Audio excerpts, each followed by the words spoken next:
This morning's first reading is from John chapter 4, verses 7 to 26. A Samaritan woman came to draw water. Jesus said to her, "Give me a drink." Now his disciples had gone to the city to buy food. The Samaritan woman said to him, "How are you, a Judean, asking a drink of me, a woman of Samaria?" Again, Judeans do not share things in common with Samaritans. Jesus answered and said to her, "If you knew the gifts of God and who is the one telling you, 'Give me a drink,' you would have asked him, and he would have given you living water." The woman said to him, "Sir, you have no bucket, and the well is deep. From where do you get that living water? Are you greater than our ancestor Jacob, the one who gave us the well, and with his daughters and sons and his flocks drank from it?" Jesus answered and said to her, "Everyone who drinks of this water will thirst again, but the one who drinks from the water that I will give will never thirst. The water that I will give will become in them a fount of water springing up into eternal life." The woman said to him, "Sir, give me this water, that I may never thirst or keep coming here to draw water." Jesus said to her, "Go, call your husband and come back to this place." The woman answered and said to him, "I have no husband." Jesus said to her, "You said rightly, 'I have no husband,' for 5 husbands have you had, and now the one you have is not your husband. What you have said is true." The woman said to him, "Sir, I see that you are a prophet. Our mothers and fathers worshipped on this mountain, yet you say in Jerusalem is the place where people must worship." Jesus said to her, "Believe me, woman, the hour is coming when neither on this mountain nor in Jerusalem will you worship the sovereign God. You all worship what you do not know. We worship what we know, for salvation is from the Judeans. But the hour is coming, and now is when the true worshipers will worship the sovereign God in spirit and truth, for these are the worshipers the sovereign God seeks. God is spirit, and those who worship God must worship in spirit and truth." The woman said to Jesus, "I know that Messiah is coming, the one who's called Christ. When he comes, he will proclaim all things to us." Jesus said to her, "I am the one who is speaking to you." Holy wisdom, holy word.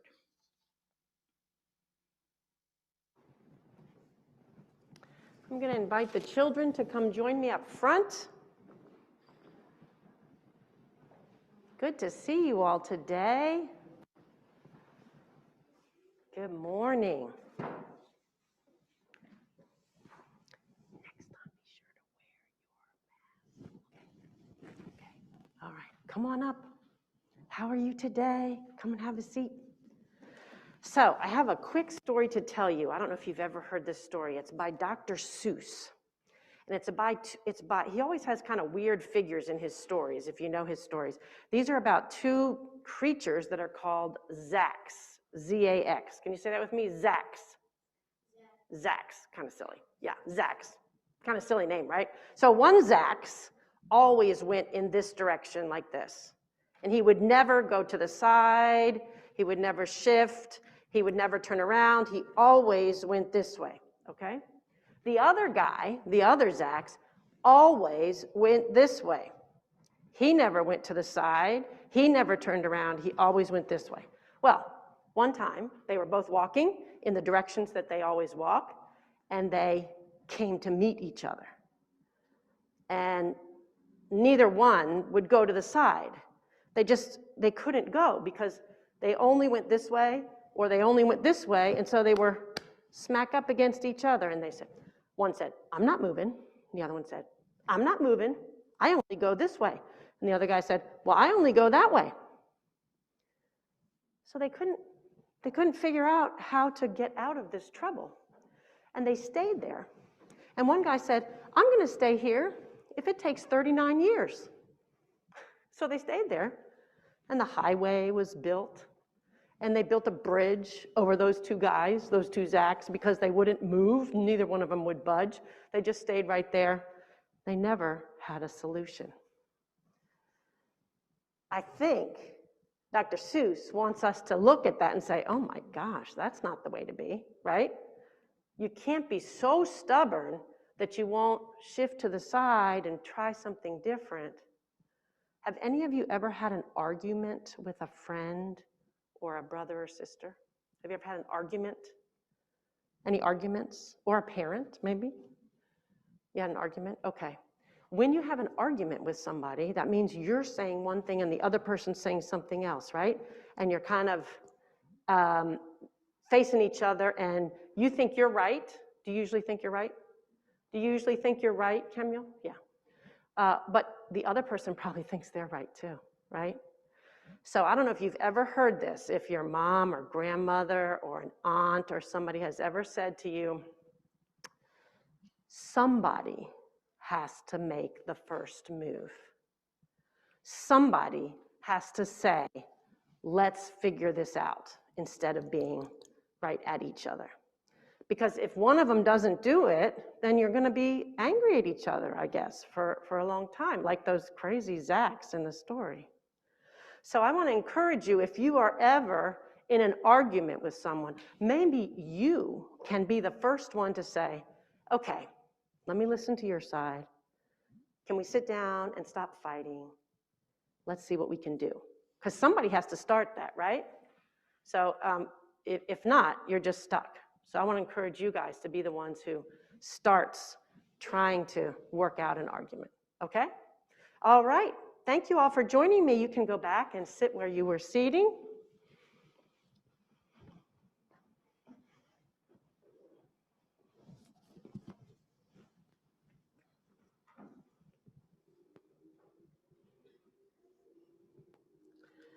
So I don't know about you all, but I cringe when I think about the ways that those first intercontinental traveling Christians, by default, they were Christian missionaries because they carried their faith with them, by the way that they inflicted their beliefs on native peoples of any continent that they intended to conquer, to populate, and to turn into an income stream for themselves.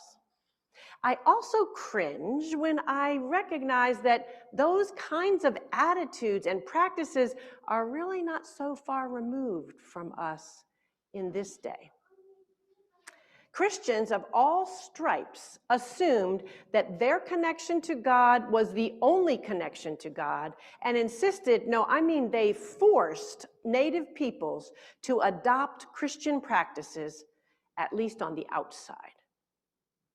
In many cases, those who believed that there are other ways to connect with the divine spirit were punished for participating in any faith practice that was deemed non-Christian. A wall between the invaders and the existing people groups went up immediately. And we know that animosity, pain, and separation from one another has not completely ended. Presbyterians are not exempt from this, by the way. It's only really within my lifetime, I believe, that the PCUSA has shifted to refer to our global missionaries as mission co-workers, seeing our work in any part of the globe as a partnership. These practices, though, are not unique to Christianity. More than 7 centuries before Jesus arrives on the scene, the lands that Jesus knew as Samaria were part of the northern kingdom of Israel, created when the people of God conquered multiple native people groups to inhabit what they understood to be the land promised to them by God through Moses.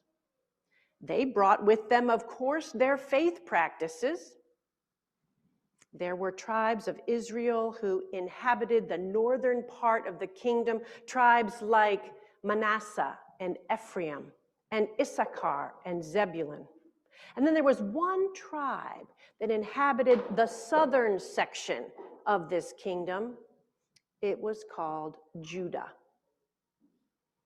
Those 12 tribes that had once traveled together in the wilderness for 40 years, who had shared the experience of being freed by God from slavery in Egypt, now at some point in their history divided into two kingdoms, the northern and the southern.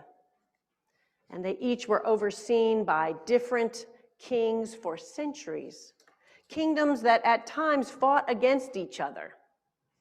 These wars were not exactly like a civil war because they saw themselves as different kingdoms, but they were definitely wars between cousins. Then, in 721 BCE, the mighty Assyrian forces swept down from the north and conquered that northern kingdom, including Samaria. As we watch what is currently happening to Ukraine, this is starting to sound, unfortunately, sadly familiar. Most of the Samaritan Jews were taken into exile by the Assyrians. And their story kind of gets lost in the scripture story because the focus of the biblical narrative shifts to only the people of Judah, the southern kingdom, the Judean Jews. However, some Samaritan Jews were left in that area of Samaria, and they were likely aghast as they watched their land be repopulated with 5 different groups of people. People who came, built their own houses, made their own communities, people who intermarried with the Samaritan Jews, and people who brought their own religious life into that community. And over time, these invaders created faith practices that were historically connected to those of their southern neighbors in Judah, but clearly different in other ways. For example, the Samaritan Jews only followed the first 5 books of the Bible, the Pentateuch. They were their sacred writings. You see, there really would have been no interest on their part to follow along with the story of Judah because that wasn't their history. They built a temple on Mount Gerizim, a mountain that was near the town of Shechem. And if you've read through the Old Testament, you know that Shechem had been a worship center for centuries. There was a long-held practice of worshiping the God of Abraham, Isaac, and Jacob on that Mount Gerizim. Mount Gerizim is situated about halfway between Jerusalem and the Galilee, which is where Jesus first called his disciples, where he spent much of his ministry. In Jesus' day, this large area between Jerusalem and Galilee was known as Samaria in general, having lost those names of the tribes that had been in that area some 700 years before, when Assyria invaded. Well, over multiple generations, the wall gradually solidified between those of Jewish heritage living in Samaria and those of Jewish heritage living in Judea. It became such a solid wall that the people of Israel made sure that they took a longer route to get up to the Galilee so they wouldn't have to go through Samaria, if at all possible. It was such a solid wall that the people growing up on either side of the wall knew very well the relationship, or you might say lack of relationship, between Samaritans and Jews. We all know that various New Testament writers do not hesitate to make it very clear that Jews do not eat with Samaritans. Jews do not associate with Samaritans. Samaritans were looked upon as inferior. If you've been following our emails or if you were here worshiping with us last week, you know that for this Lenten season, we have begun a focus on repair work. Each week, we're looking at a different aspect of being involved in reparations between ourselves and others, or between ourselves and God. In order to do any repair work between you and someone else, somebody has to start. Somebody has to break through that barrier so you're not stuck. Someone has to break the barrier that's kept you from healing your relationship. When there's an argument between brothers and sisters or cousins, or an argument with anyone, actually, we often, as I shared with the children, we often will say to one of them, someone has to start the process of reconciling. Someone has to be big enough, we say, to do that. Breaking barriers is a key theme in this story that we read this morning from the Gospel of John. It's actually just the first half of the story, and I encourage you at some point later today or this week to pick up the Gospel of John chapter 4 and read the rest of the story. The primary broken relationship in this detailed conversation between Jesus and an unnamed woman from Samaria is the Judean Samaritan relationship. And we find, not surprisingly, that Jesus is big enough to cut through the barriers, and in the process, taking several steps toward repair. Step number 1 that Jesus takes. Jesus and his disciples intentionally travel through Samaria. He made a choice to go that route. Step number 2. Jesus insists on taking a rest from this hot, dusty trip at a well outside of Sychar, a centuries-old well that was known as Jacob's well. It was located near land that had long ago been deeded to Jacob's favored son. You remember his name, Joseph, the one of multicolored coat fame. Step number 3. In the absence of anyone else being around the well at that time, Jesus, the Jew, reaches out to a Samaritan woman who has come to draw water. She's shocked. This is not supposed to happen. And then when the disciples return later with their food, they're shocked too that they are having a conversation. Step number 4.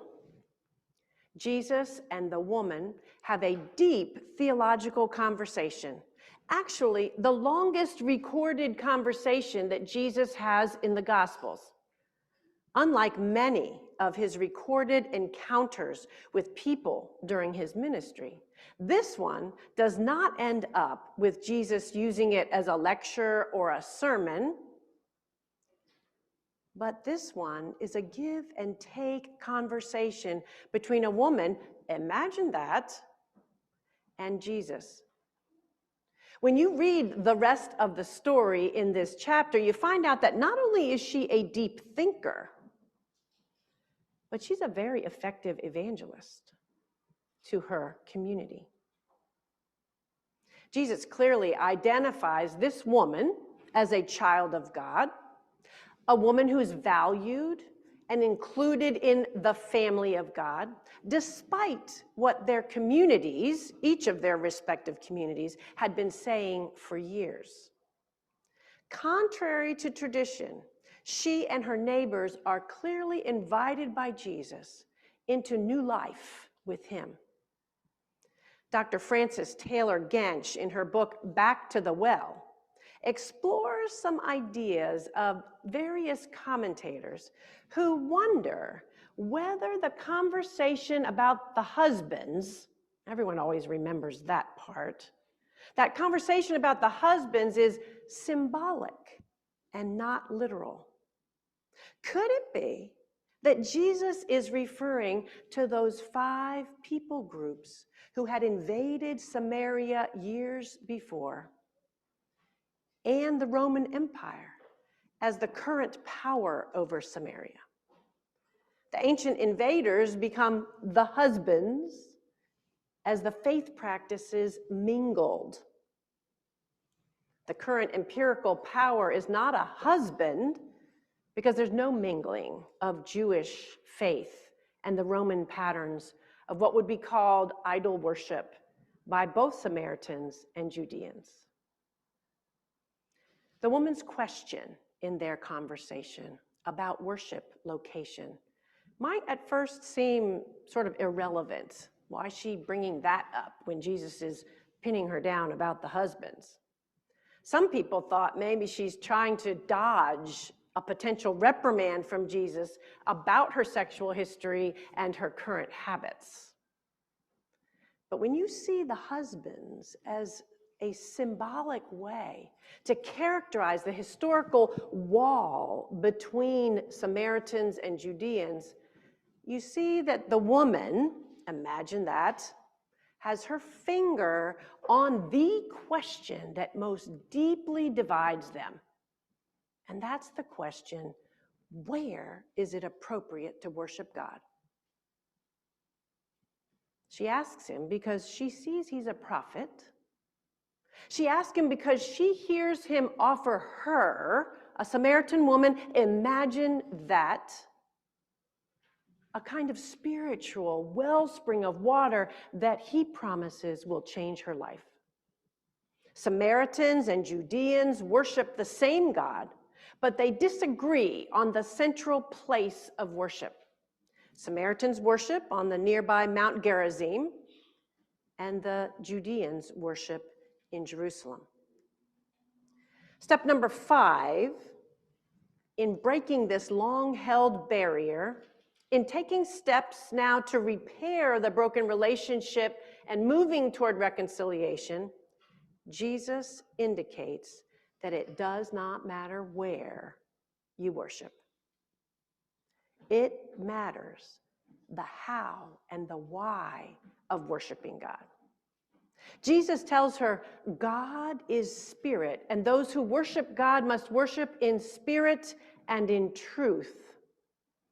I get the message from him that it is therefore does not matter who is worshiping God either, but that God is being worshiped from the heart with commitment, with gratitude, and with praise for all that God has done and all that God is in our lives. This woman is not an uneducated, simple woman who sticks only to her household chores. She clearly has been taught the hope of this coming Messiah, as all Judean Jews expected. She's the first person in this gospel who Jesus tells that he is the one she has been expecting. He uses the answer, I am, connecting himself directly with the God who spoke to Moses at the burning bush. You remember God told Moses his name was I am. This is the same God who's worshiped by the Samaritan Jews on Mount Gerizim and by the Judean Jews in Jerusalem, or followers anywhere, anytime, who worship in spirit and in truth. And now step number 6. Because of that woman's testimony and her neighbor's direct interaction with Jesus, the people of this village, in the rest part of the story, break tradition, and they actually invite Jesus to stay with them for 2 days. Unheard of. Of course, when you stay with someone for 2 days, you're eating together, you're sharing space, you're sharing conversation.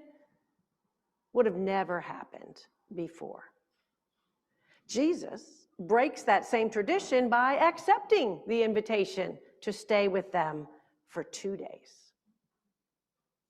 Now, this relationship between Samaritan Jews and Judean Jews is not immediately perfect, of course.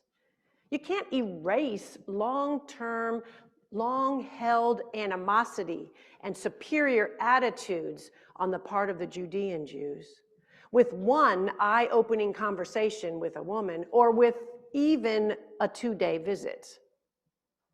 But barriers have been broken. Steps have been taken to repair this Samaritan-Judean relationship.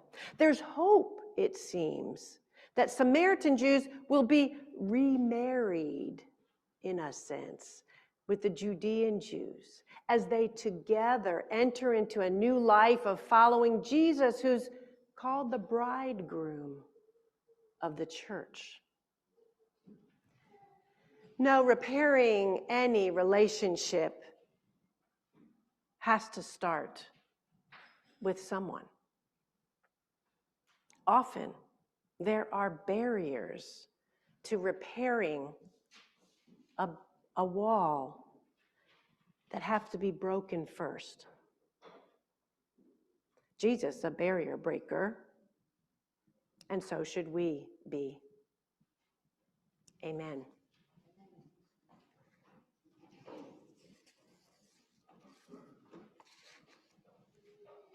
I'm going to invite you, if you're in the sanctuary, to stand as we sing together. And if you're at home, go ahead and stand at home as we sing together.